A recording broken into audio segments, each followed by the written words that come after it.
ابن آپ رسول صلی اللہ علیہ وسلم کا بتایا ہوا یہ عمل ہے،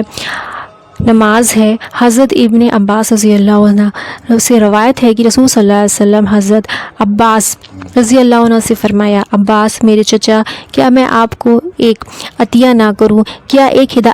ہدیہ نہ کروں، کیا ایک تحفہ پیش نہ کروں، کیا میں آپ کو ایسا عمل نہ بتاؤں جب آپ اس کو کریں گے تو آپ کو 10 فائدے حاصل ہوں گے، یعنی اللہ تعالیٰ آپ کے اگلے پچھلے پرانے نئے غلطی کیے ہوئے، جان بوجھ کر کیے ہوئے، چھوٹے بڑے چھپ کر کیے ہوئے، کھلا کیے ہوئے گناہ سب ہی معاف فرما دیں گے۔ بعض اوقات ہمارے گناہوں کی وجہ سے ہی ہماری قسمت، ہمارے اوپر جو پریشانیاں آ رہی ہوتی ہیں اور ہماری دعائیں قبول نہیں ہو رہی ہوتی ہیں، جو رکاوٹیں آ رہی ہوتی ہیں، وہ اسی وجہ سے، گناہوں کی نحوست کی وجہ سے ہی ہوتی ہیں۔ تو اس عمل کی وجہ سے انشاءاللہ اللہ تعالیٰ کی رحمت سے امید ہے کہ وہ ہم سب کی دعاؤں پہ کون فرما دیں گے، ہمیں معاف فرما دیں گے، ہماری مغفرت فرما دیں گے۔ وہ عمل یہ ہے کہ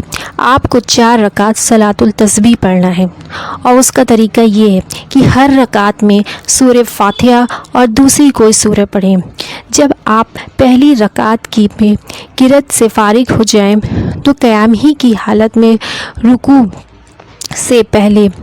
کھڑے سبحان اللہ والحمد للہ ولا الہ الا اللہ واللہ اکبر 15 مرتبہ کہیں، پھر رکوع کریں اور رکوع میں بھی یہی کلمے سبحان ربی العظیم 3 مرتبہ کہنے کے بعد پھر یہی کلمے پڑھیں، سبحان اللہ والحمد للہ ولا الہ الا اللہ واللہ اکبر 10 مرتبہ یہ کلمے پڑھنا ہے۔ پھر رکوع سے اٹھ کر قوما میں جب کھڑے ہوتے ہیں ہم کہتے ہیں ربنا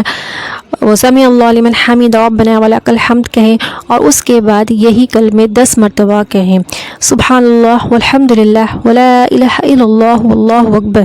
10 مرتبہ کہیں۔ پھر سجدے میں چلے جائیں اور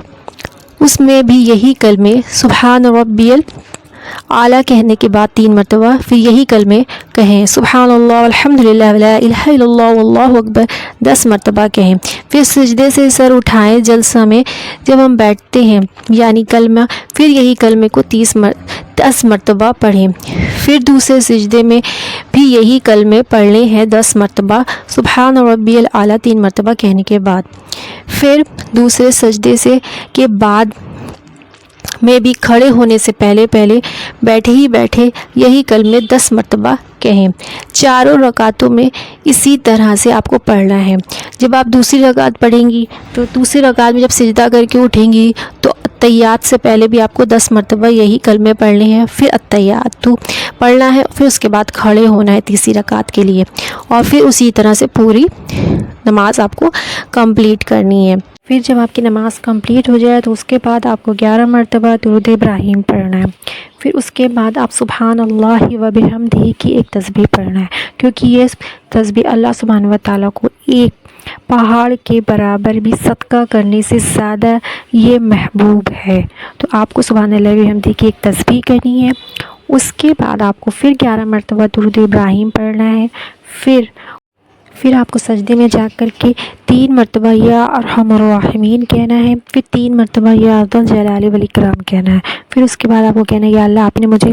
پیدا کیا، اللہ آپ نے مجھے ہدایت دینے والے ہیں، اللہ آپ نے مجھے کھلاتے ہیں، اللہ آپ مجھے پلاتے ہیں، اللہ آپ مجھے ماریں گے، آپ مجھے دوبارہ زندہ کریں گے۔ یہ الفاظ آپ کو 5 مرتبہ کہنے ہیں، اور اس کے بعد اللہ سبحانہ و تعالیٰ سے رو کر کے آپ کی جو بھی حاجت ہے، جو بھی دعا ہے، رزق کی تنگی ہے یا جاب کا مسئلہ ہے یا جو بھی مطلب آپ کو اولاد چاہیے یا جو بھی، تو اللہ سبحانہ و تعالیٰ سے نیک نصیب کے لیے دعا کریں۔ انشاءاللہ تعالیٰ کی رحمت سے امید ہے آپ کی دعا آپ کا سر اٹھنے سے پہلے قبول ہو جائے گی انشاءاللہ۔